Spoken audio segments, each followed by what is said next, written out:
exploring gender inequalities in sports. Historically, the generally accepted culture of sports has served as a way for men to demonstrate their physical strength and dominance.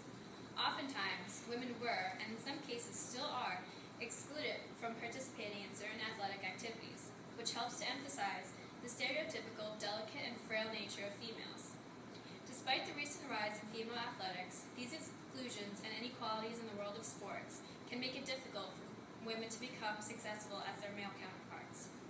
Tonight, our reporters will analyze how gender affects different aspects of sports, such as athletic participation, spectator attendance, and uniform styles. First, we have Sarah discussing the separation of boys and girls in youth soccer and how co-ed leagues are accepted among communities. Thank you, Sarah, and good evening, Wilkesboro. We're coming to you live this evening from Ralston Athletic Complex at Wilkes University. This is home to both the men's and women's soccer teams. At this high level of play, the idea of co-ed teams is out of the question.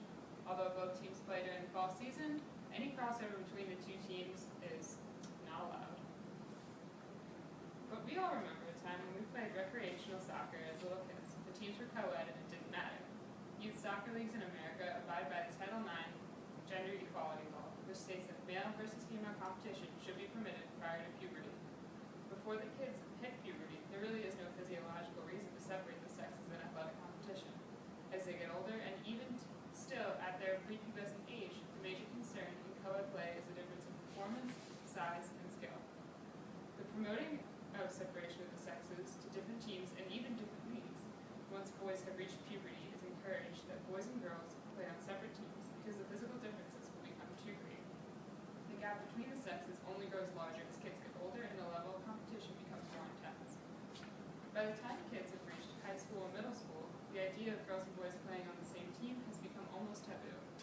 Although one could play on a mixed-gender team for their own physical benefit in order to improve upon their own skills, it is no longer encouraged as it was when they were younger.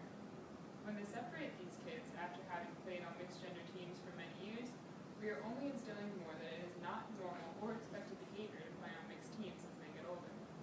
Although it does still seem to be a more common theme as children still continue to try to play on mixed-gender teams, it is less common at higher level athletics.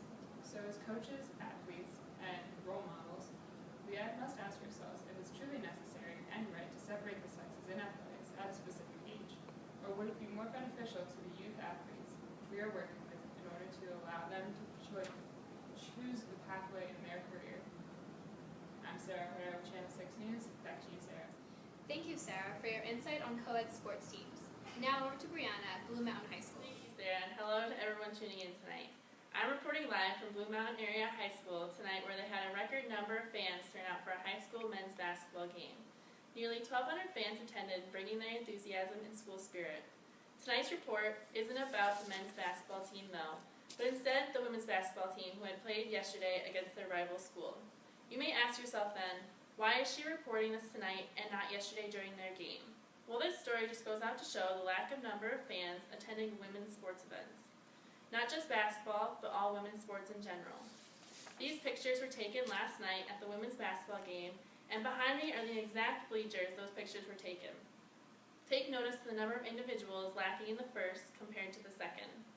Sports, since they first began, have always been considered more of a masculine activity. Due to this cultural view, women are still dealing with the struggle of gaining a crowd at their high school sports events. A crowd not only provides moral support, but spirit and enthusiasm for their team. Having a large number of people rooting you on can also make a difference of how a team plays.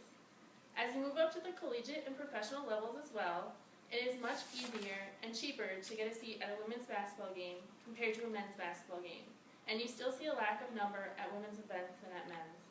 This goes out to show the challenge women still face today just to get people to come to their events. I'm Brianna Sarcussi, reporting from Blue Mountain Area High School, informing you of the gender inequalities still present in sports years since they began. Now we'll return back to Sarah in the newsroom. Here are the exact bleachers at the women's game last night at Blue Mountain High School. Thanks, Brianna. Now over to Alexandra in Miami. Thanks, Sarah. Here I am at Miami Open Final, 85 degrees and beautiful. Let me tell you a little something about the controversy going on over here. These uniforms. Well, it's a given that you have to wear white, but look at these uniforms these women are wearing. Serena and Venus Williams are huge, iconic women in this competition, and instead of everyone looking at their huge championship skills, they are gawking for their choice of uniform. Granted, they chose these outfits, but we, as reporters, are not obligated to point out their outfits like ESPN over there. Women are looked at as a symbol, and as fortunate as it's sad to say, they are given exposure mainly for their sex appeal, which in fourth makes women look more inferior to men and not taken as serious. When was the last time we've seen women on the cover of a magazine without their revealing outfits, or there's no issue of magazine which portrays the accomplishments of women in sports? It's getting heated over here, so I'll leave it back to you, Sarah. This is Alexandria at the Miami Open Finals. Thanks, Alexandria. I hope all of you at home enjoyed our special tonight on gender inequality in sports. Tune in next time to Channel 6